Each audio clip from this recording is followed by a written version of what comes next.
Bismillahirrahmanirrahim. Welcome class 8 in the period of English. Today we will do the exercises which have been left of lesson 3, and the topic of the lesson 3 is On the Ocean, and it is a poem written by Samuel Taylor Coleridge. Today we will start with the exercise C. So come to page number 16 of your English textbooks.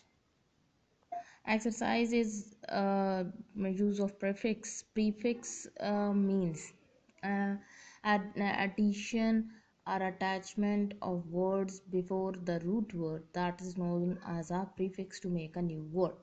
ठीक है, prefix आप इससे पहले हम लोगों ने suffix भी किया था, और सफिक्स हम किसे कहते हैं कि जो रूट वर्ड है, जो एक्चुअल वर्ड है, उसके बाद आप कुछ लगा देते हैं, एक कोई छोटी सी अटैचमेंट लगा देते हैं और उसके नतीजे में एक नया वर्ड बन जाता है।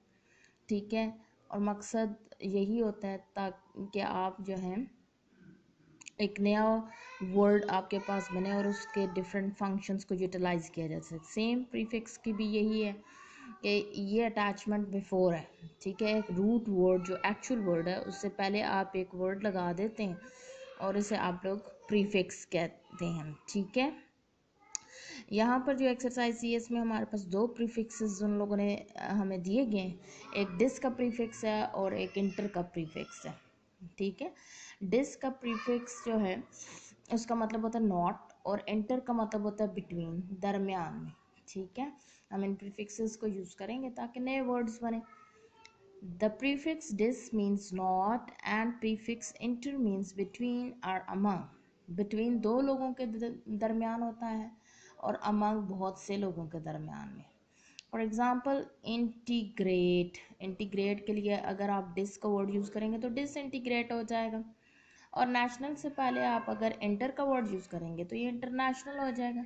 यानी आपके पास नया वर्ड बन गया, एक इंटरनेशनल और एक डिसइंटीग्रेट। और ये जो दोनों नए वर्ड्स बने हैं इनके डिफरेंट फंक्शंस हैं, डिफरेंट मीनिंग्स हैं। ठीक है, यानी आपकी वोकैबुलरी जो है प्रीफिक्सेस लगाने से एनहांस हो सकती है। ठीक है, now come to page number 17। Add prefixes to the following words to change their meanings।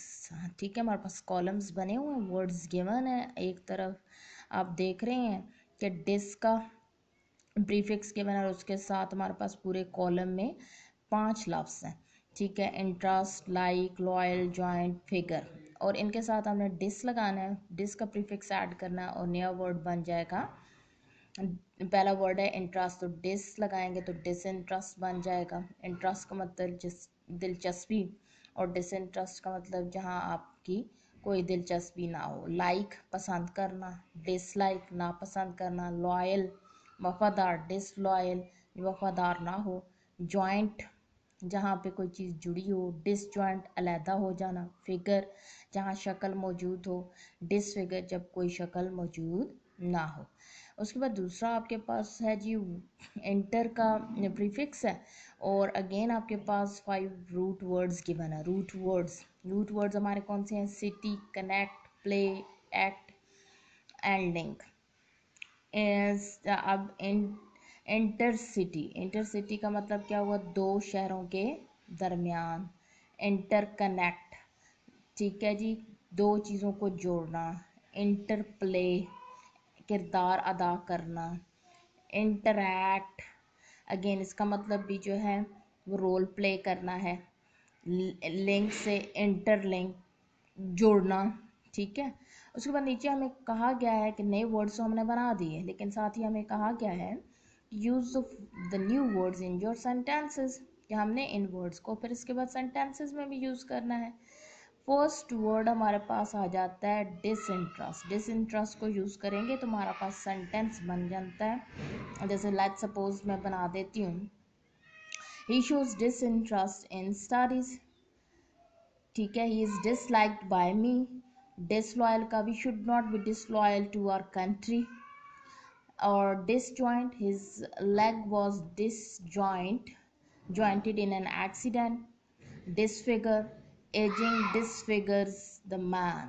ठीक है जी, and next one intercity, He participated in intercity competition, interconnect, motorway, interconnect different cities.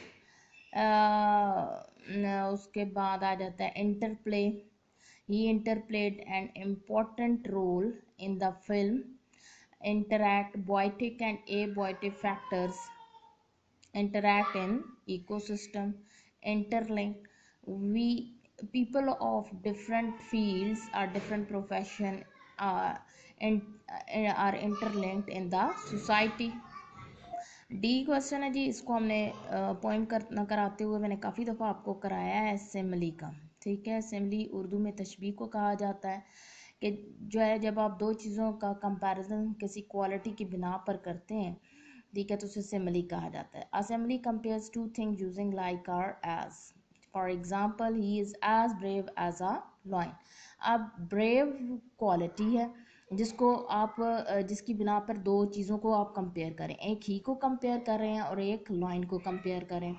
दूसरा, he fought like a lion. ठीक है, again आप जिस action को compare करें वो फॉट है, लड़ना है, और ही और लाइन को कंपेयर कर रहे हैं क्योंकि लाइन आपके पास सिंबल है और ही जो है उसको आप बता रहे हैं कि वो इतनी बहादुरी से लड़ा जा सके शेर। We see an example of simile in the poem as idle as a painted ship. ये एग्जाम्पल हमने ये आपको कोट यहाँ पर की जा रही है और पोइम के अंदर भी मैंने आपको करवाई थी। यहाँ पर हमने क्वेश्चन आया है, make your on similes with the given words. Words आपको दिए गए और उनसे आप सिमिलीज बनाएंगे। हॉट, हॉट से आपके पास as hot as sun. Right as arrow. As big as elephant. idle as snail. Beautiful as fairy. Soft as foam. It's FOAM, as soft as foam. आप कुछ और वर्ड्स भी जो हैं जो आप को मौजूद हों या आपके जहन में हो तो आप उनके साथ भी कंपैरिजन कर सकते हैं। नेक्स्ट जी आपके पास एफ एक्सरसाइज हम करेंगे एंड दैट इज समरी, और ये आप लोगों का असाइनमेंट भी हो जाएगी कि समरी आप लोगों ने लिखनी होगी। पोइम की समरी कहते हैं खुलासे को। जब भी खुलासा लिखा जाता है उसके लिए मैंने आपको टिप्स दे देती हूँ। जब खुलासा लिखा जाता है, ठीक है, उर्दू में आप लोग लिखते भी रहे हैं, तो पेज नंबर 18 के ऊपर ये आप क्वेश्चन है, right a summary of the poem on the ocean. ये आप लोगों की असाइनमेंट भी हो जाएगी। समरी जब भी लिखी जाती है जी बेटा, तो उसमें आप लोग सबसे पहले पोइट का नाम और पोएम का नाम बताते हैं, फिर उसका मेन आइडिया बताया जाता है, ये आपका एक पैराग्राफ बन जाता है। और नेक्स्ट पैराग्राफ में जो तीनों स्टैंजाज हैं उन तीनों में जो जो चीज़ें मौजूद हैं, ठीक है, उनको आप लोगों ने जो है उनका एक्सट्रैक्ट निकाल के लिख देना है। एक्सट्रैक्ट का मतलब निचोड़ निकाल के लिख देना है। यानी आपकी पोएम जब आप समरी लिखना शुरू करोगे तो आप यूँ लिखोगे, this beautiful piece of literature on the ocean. On the ocean क्योंकि पोएम का नाम है तो आप इसको इन्वर्टेड कॉमर्स लिखोगे। Has been written by Samuel Taylor Coleridge. फिर उसका मेन आइडिया लिखोगे। मेन आइडिया का क्वेश्चन जो है हम लोगों ने थर्सडे वाले दिन भी किया है, ठीक है, और आपके पास पीडीएफ फाइल्स के अंदर भी मौजूद है। वहाँ पर आप फिर मेन आइडिया को लिखोगे कि मेन आइडिया हमारा पोएम का क्या है कि it is the narration of sailors sea voyage along with his crew, and all the men of his crew died during the voyage and he is left all alone to face the hardships of the sea voyage. And the poet has also described the playfulness and carefree nature of the sea. उसके बाद आप जो है next जो आपके पास तीनों paragraphs हैं उसमें मैंने आपको पैराफ्रेज करवाई थी, ठीक है। उस पैराफ्रेज को दोबारा से आप खोल कर सुन लें और उसमें का एक्सट्रैक्ट निकाल के आप लोग लिख लेंगे। इस तरीके से आपकी समरी बन जाएगी। This is all for today, thank you.